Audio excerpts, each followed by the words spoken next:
Okay, so the paper resist, I have a ground, again, laid down.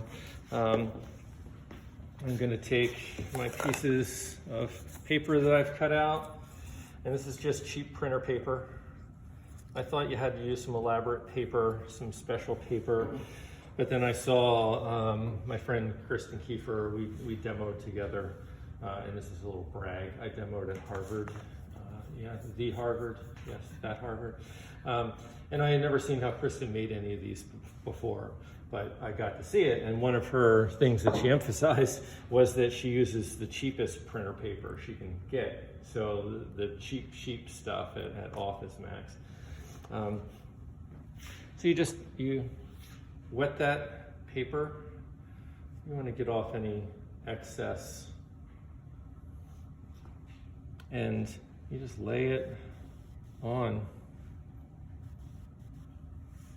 like that, and then you kind of blot it down.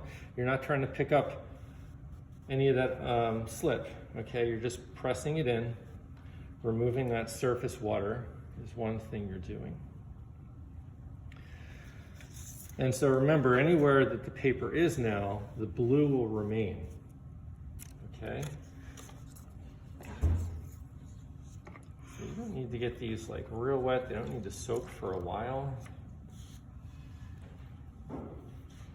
And actually, sometimes you don't really need to wet them all that much. You could just spray them, and it's usually sufficient. Put that one there. And if you don't put it down in the right spot, just pick it up and put it down again.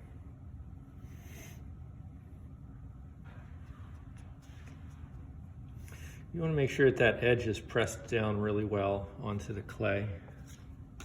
So let's see if we can just do it this way instead. Just going to dampen the piece of paper.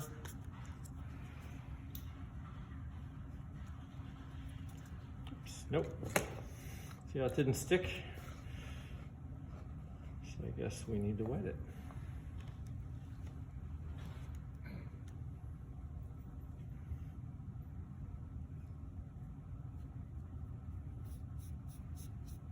Okay, so we get that paper on there.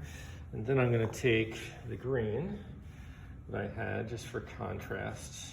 And so the way I lay this down, knowing that I am going to see brush marks possibly, one thing I want to do is I want to move my brush in the movement of those pieces that are there. So I don't just want to brush across, okay? I want there to be a little bit of movement there. So it looks like the movement, it kind of mimics the movement like this. Does that kind of make sense? Mm-hmm. Yeah. So then when you do see brush strokes, they kind of make sense. They're not combating that, they're accentuating those movements that you set up with your paper cuts. I mean, you're cutting with paper, not your, you know what I mean. Okay, so then you just pick these up and you get these nice, crisp edges like that. So, you know, that can just be background, that can be the entire piece. You can also, you know, you can cut out smaller forms. If you have a bunch of like stickers at home, like little stars and, you know, little shapes, you can just put the stickers right on and just paint over and pull the stickers off. You can cut out of the paper, you know, dots, if you want your whole pot to be just dots. Just cut out a bunch of different size dots, okay? Put them on your pot. Paint it, peel them off. It's really that easy. These designs don't have to be ultra elaborate. You know, I usually wouldn't leave something like this alone. I would go into it and, you know, maybe just do some freehand drawing.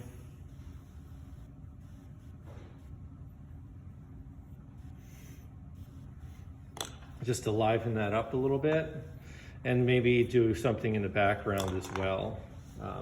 And you can direct paint onto here too.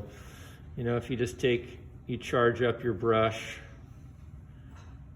you could paint on 1,000,000 dots in the background if you wanted to. It's completely up to you, again, what you guys do with these.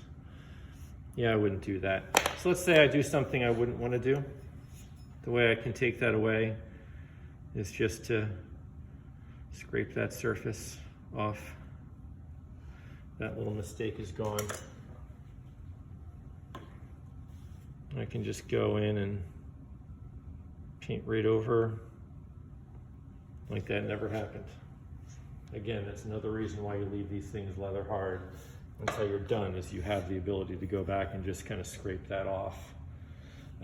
And you can use both sides of the tiles. So I have tiles for you guys.